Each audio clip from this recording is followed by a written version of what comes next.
Masalah bibi kedua diracuni, Yos pun tidak ikut campur. Tapi saat hari pertama kembali, mendengar Darlin mengatakan Jen sudah diantar pergi. 1 jam sebelum diantar pergi, dia memutuskan untuk melarikan diri. Akhirnya ditangkap. Anaknya juga tidak selamat. Darah segar menodai bangku.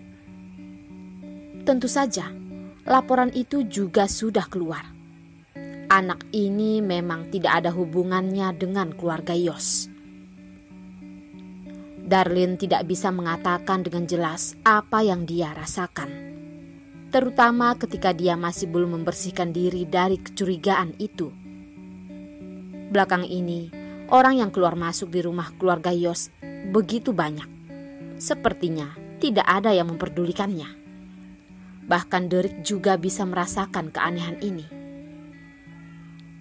Darlin setiap saat merasa tegang, membuatnya hampir saja keguguran. Yos benar-benar sangat terkejut.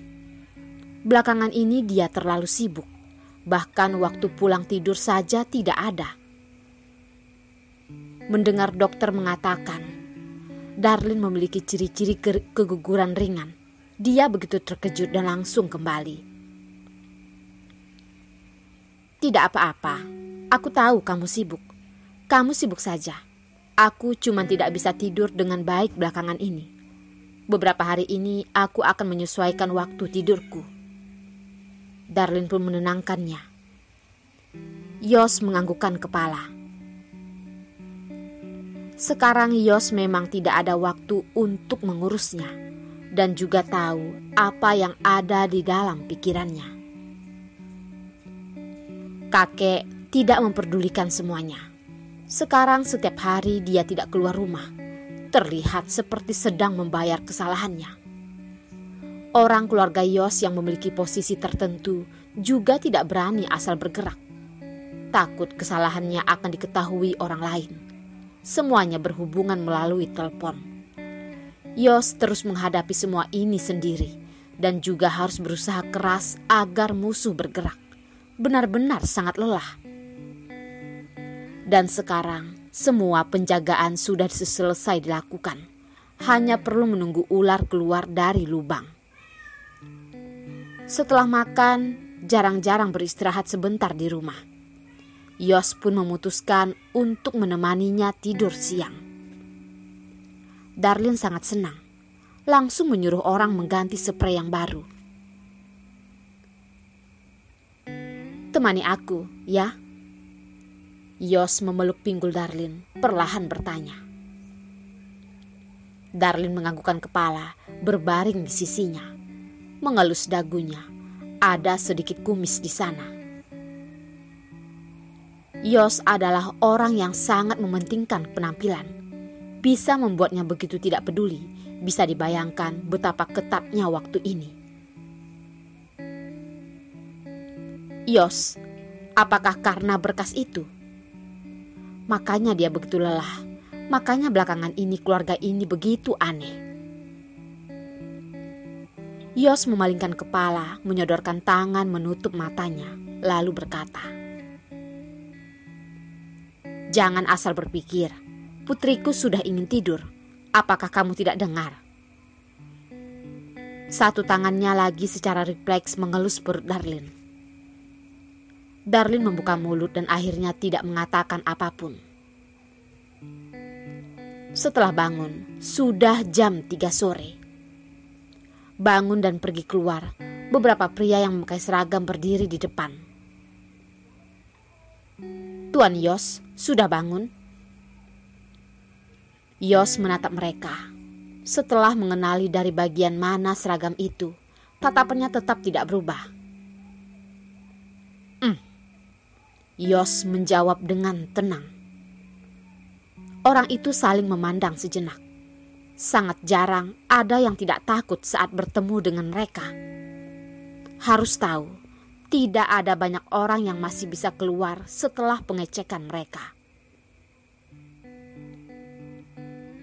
"Yos, kami dari Inspeksi Penyelidikan. Belakangan ini kami menerima laporan tentangmu. tolong ikut dengan kami." Surat izin yang bersinar di tangan itu dengan nada yang tajam berkata. Yos menganggukkan kepala, tidak berkata. Darlin membuka matanya dengan lebar. Tidak ada orang yang tidak tahu apa maksud dari ucapan itu. Dan tidak ada yang tidak tahu orang yang masuk akan mengalami apa. Dulu berapa banyak orang hebat yang setelah menjalani penyelidikan dan akhirnya kehilangan segalanya. "Yos," Darlin menggigit bibir dengan khawatir melihat Yos. Yos tersenyum tipis, membalikkan badan dan mencium pipinya, lalu berkata, "Percaya padaku, jaga putri dan putraku baik-baik di rumah." Beberapa inspeksi pun saling bertatapan. Sudah terbiasa melihat orang yang membantah, dan baru pertama kali ini melihat yang seperti ini. Namun batuk ringan mengartikan sudah waktunya pergi. Oleh karena itu, Darlin pun hanya bisa melihatnya dibawa pergi. Apakah ini adalah kekuatan berkas itu? Darlin menutup mulut, berusaha agar dirinya tidak menangis. Cucu tertua sudah dibawa pergi. Sepertinya ini hanyalah awal mula. Beberapa hari selanjutnya, ayah Yos, bibi Yos, dan bahkan paman kedua Yos semuanya diundang untuk pergi minum teh. Beberapa orang yang tidak bersangkutan dengan bisnis keluarga Yos juga mulai mendapat ketekanan. Setiap hari pelayan akan mengabarkan berita ini pada Darlin. Dia tidak tahu sebenarnya apa rencana mereka. Tapi saat ini mendengar kabar ini selalu membuatnya khawatir. Tapi memikirkan hal yang diperintahkan Yos sebelum pergi, memikirkan anaknya, Darlin pun memaksa dirinya untuk beristirahat dengan baik. Tapi penderitaan mental tidak bisa disembuhkan dengan akal sehat. Oleh karena itu, Darlin kembali hampir keguguran. Kali ini Yos tidak ada. Nasihat dokter tidak berguna. Ibu Yos hanya bisa pindah tinggal bersamanya. Malam hari juga membiarkan Derek tidur dengannya agar membuat rasa tegangnya berkurang. "Ibu, apakah benar-benar tidak apa-apa?" Darlin buru-buru menggenggam lengan Ibu Yos. Hari ini ada keluarga Yos yang dipecat. Ibu Yos menepuk tangannya dan berkata, "Darlin, apa bisnis keluarga kita? Kamu juga tahu. Ada hal yang terlihat mengerikan oleh orang luar. Sebenarnya juga hanyalah masalah kecil. Keluarga kita tidak selemah yang kamu bayangkan. Hanya saja kali ini benar-benar berbahaya. Kamu tenang saja." Ibu Yos yang melihat keadaan ini pun berkata, "Tuan besar sangat memandang tinggi bisnis keluarga. Sekarang malah tidak memperdulikan apapun lagi. Membiarkan keluarga ini dalam masalah. Apakah kamu tidak merasa aneh? Teman seperjuangan tuan besar juga sudah tidak ada. Sekarang hanya tersisa dia sendiri. Orang penting yang hanya dengan menghentakkan kaki sudah bisa menyebabkan gempa, mana mungkin bisa dengan begitu mudah dijatuhkan? Hanya bisa mengatakan, semua pria-pria ini sudah memiliki rencana. Hanya karena takut kita khawatir, jadi tidak mengatakannya. Oleh karena itu, kamu tenang saja ya." Darlin berpikir dengan seksama. Merasa yang dikatakan Ibu Yos sangat masuk akal. Lalu perasaannya pun akhirnya membaik. Tentu saja hanya sedikit. Semenjak keluarga Yos dalam masalah, tamu yang datang sangat sedikit. Semua orang sepertinya sangat menghindari keluarga Yos. Hingga hari kelima, keluarga Yos akhirnya kedatangan beberapa orang. Pergi mencari kakek. Kakek Yos melihat wajah muda ini dan mendesah.